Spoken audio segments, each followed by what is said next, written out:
Spread ಮಾಡ್ಕೊಂಡು ಸರಿ ಹೋಗ್ತದೆ. ಸರ್ ಹೇಳಿ ಸರ್.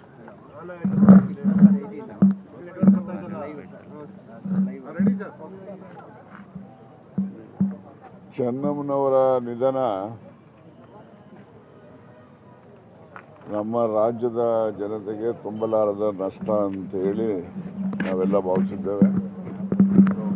ಚೆನ್ನಮ್ಮನವರು ಅವರ ಒಂದು ದೇವೇಗೌಡರ ಜೊತೆಯಲ್ಲಿ ಸುಮಾರು 70 ವರ್ಷಕ್ಕೂ ಹೆಚ್ಚು ವೈವಾಹಿಕ ಜೀವನದಲ್ಲಿ ದೇವೇಗೌಡರ ಕುಟುಂಬದ ಒಳಿತಿಗಾಗಿ ಮತ್ತು ಚೆನ್ನಮ್ಮನವರ ಅವರ ತಂದೆ ಕುಟುಂಬದವ್ರಿಗೂ ಕೂಡ ಅವರು ಆಶ್ರಯವಾಗಿ ಎಲ್ಲರನ್ನೂ ಕೂಡ ಬೆಳೆಸಿ ದೊಡ್ಡವನಾಗಿ ಮಾಡಿ ಇವತ್ತೇನಾದರೂ ದೇವೇಗೌಡರ ಯಶಸ್ಸಿಗೆ ಅವರ ಪಾತ್ರ ಹಿರಿದು ಅಂತಕ್ಕಂಥದ್ದನ್ನು ಎಲ್ಲರೂ ಕೂಡ ತಿಳಿದಿರ್ತಕ್ಕಂಥ ವಿಚಾರ. ಹಾಗಾಗಿ ಅವರು ತನ್ನ ಕುಟುಂಬದ ಎಲ್ಲರನ್ನೂ ಕೂಡ ಅವರು ಸಾಕಿ ಸಲಹೋ ಜೊತೆಯಲ್ಲಿ ಬೇರೆಯವ್ರನ್ನೂ ಕೂಡ ಅವರು ತನ್ನ ಮಕ್ಕಳಂತೆ ಅವರೆಲ್ಲರೂ ಕೂಡ ಪರಿಗಣಿಸಿ ಅವರ ಒಂದು ಯಶಸ್ಸಿಗೂ ಕೂಡ ಅವರು ಯಾವತ್ತೂ ಕೂಡ ಹಾರೈಸ್ತಾ ಇದ್ದಂಥ ಒಂದು ಮಹಾನ್ ಮಹಿಳೆ. ಈ ದಿವಸ ಅವರು ನಮ್ಮನ್ನು ಅಗಲಿದ್ದಾರೆ.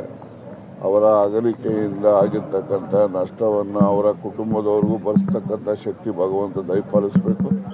ಹಾಗೆಯೇ ಬೇರೆಲ್ಲರಿಗೂ ಕೂಡ ಅವರ ಒಂದು ಮಾರ್ಗದರ್ಶನ ಅವರ ಸಲಹೆಗಳು ನಿರಂತರವಾಗಿ ಇರಲಿ ಅಂತೇಳಿ ಹಾರೈಸ್ತೇನೆ.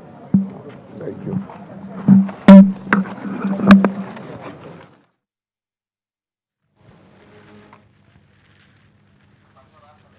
ಮಾಜಿ ಸಚಿವ KN ರಾಜಣ್ಣ ಅವರು ಮಾತನಾಡಿದಂಥದ್ದನ್ನು ನೋಡ್ತಾ ಇದ್ದೀವಿ. ಬಹಳಷ್ಟು ತುಂಬಲಾರದ ನಷ್ಟ ಈ ಜಗತ್ತಿಗೆ.